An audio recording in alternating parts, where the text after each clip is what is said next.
Je m'appelle Michel Fries, je suis étudiante en troisième année de formation d'assistante des services sociaux à l'IRTS de Los, dans le Hauts-de-France. J'ai des origines boliviennes. Je parle du coup l'espagnol c'est ma langue maternelle, mais je parle aussi le français et l'anglais. Donc Michel, en fait, tu es partie à l'étranger dans le cadre de tes études d'assistante sociale. Est-ce que tu peux nous dire comment ça se passe? Dans la première année de formation AS, les cadres ils nous ont informé qu'en deuxième année, on pouvait partir à l'étranger, faire notre stage dans un autre pays. Et moi, j'étais toujours intéressée par connaître de nouvelles cultures. Donc, j'ai décidé de m'informer un peu plus sur comment faire pour pouvoir avoir accès à ces dispositifs. Donc, sur les bourses, sur les aides que l'IRTS proposait. La motivation, c'était quoi? C'était de découvrir un autre pays, notre culture, le travail social là-bas? La motivation, c'était de découvrir si c'était possible de travailler en Espagne avec une diplôme d'assistante des services sociaux. Parce qu'en Espagne, il n'existe pas l'AS, il existe le travailleur social.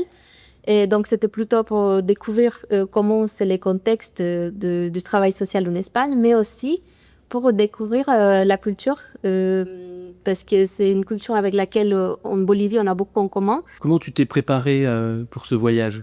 Au début, j'ai dû chercher mon lieu de stage parce que c'est vrai que l'IRTS, il essaie d'accompagner les étudiants dans cette démarche, mais c'est à nous de trouver notre lieu de stage.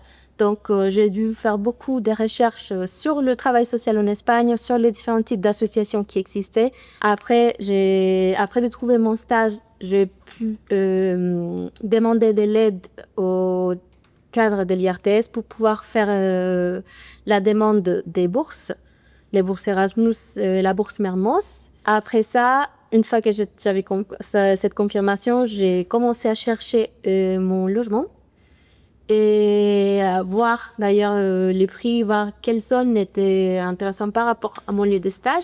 Et après, oui, sur le fonctionnement général de la vie. Est-ce que tu avais aussi des appréhensions avant ce voyage? Oui. Alors, même si je parle la langue couramment, c'est ma langue maternelle, c'est un pays que je n'avais jamais visité. J'avais un peu peur au début d'être un peu arnaquée par rapport à la location, par rapport au loyer, parce que j'ai dû faire tout par téléphone, faire une visio avec la personne et du coup envoyer un virement, même sans voir en physique si la chambre existait. Donc oui, j'avais des appréhensions par rapport à ça, mais aussi par rapport à mon stage, si j'allais réussir à me connecter avec les différentes personnes là-bas ou avec les Espagnols en général, parce que je pensais qu'on avait beaucoup en commun, mais je n'étais pas sûre. Donc, j'ai aussi dû m'adapter par rapport à la vie locale. Et les personnes sont plus ouvertes, ils ont un peu moins d'appréhension à discuter des sujets que peut-être en France, on ne parlerait beaucoup. Mais en général, après un mois, j'ai pris vite l'habitude de comment m'adapter et c'était facile après. Est-ce que au niveau pratico-pratique, est-ce que c'est facile de se déplacer dans la ville? Alors moi, j'étais à Valence, en Espagne. Et à Valence, le transport en commun est bien desservi. Donc, Valence, elle est connectée avec des autres différentes villes aux alentours. Et les étudiants, les jeunes plutôt, de moins de 30 ans, on a le droit à, là non, mais avant, on avait le droit d'avoir un abonnement gratuit. Donc, j'ai pas payé le transport, par exemple. Mais sinon, il y a beaucoup des aides par rapport au transport. Si on est étudiant, pour les familles monoparentales, pour les personnes qui puissent demander du coup, par rapport à la situation financière. Et c'est quoi les spécialités locales? Et à Valence, il y a, comme partout en Espagne, il y a la paella. Mais à Valence, c'est spécifique parce que la paella valenciana, du coup, il n'y a pas de fruits de mer. Il n'y a pas de poisson. Il y a des poulets et est-ce qu'on peut couper? Comment ça s'appelle? L'animal, rabbit. Lapin. Lapin, merci, ok. Mais du coup, la spécificité de la paella valenciana, c'est qu'il n'y a pas de fruits de mer dedans, il n'y a pas de poisson. Il y a des poulets et des lapins.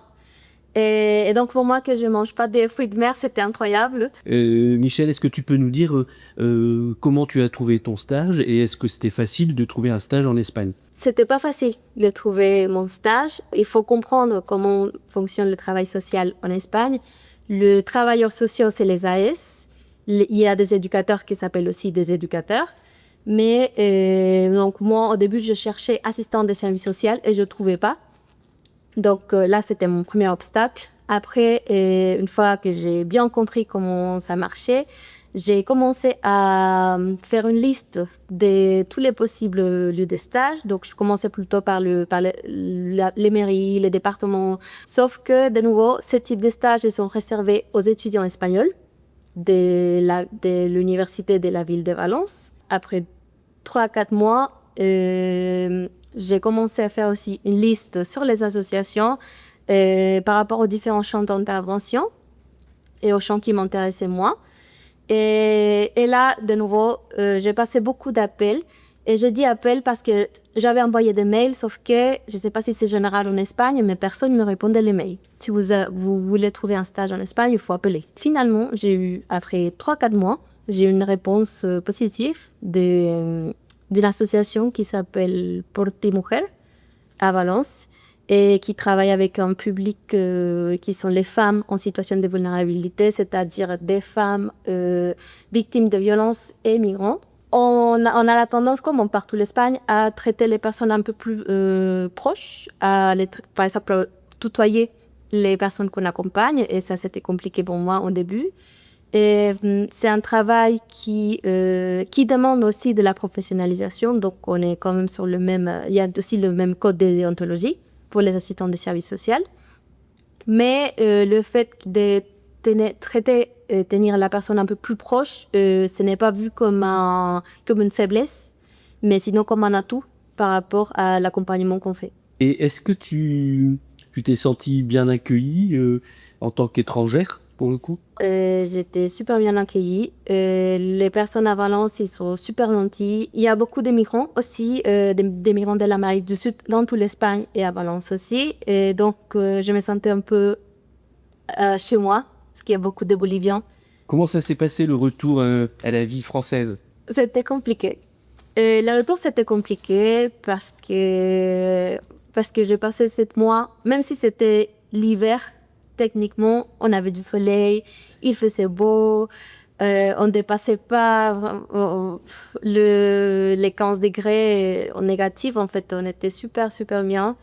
Mais j'ai bien aimé pouvoir rencontrer mes collègues, mes camarades de promo, mes colocataires. Donc, en fait, le Nord, il me manque quand même un peu.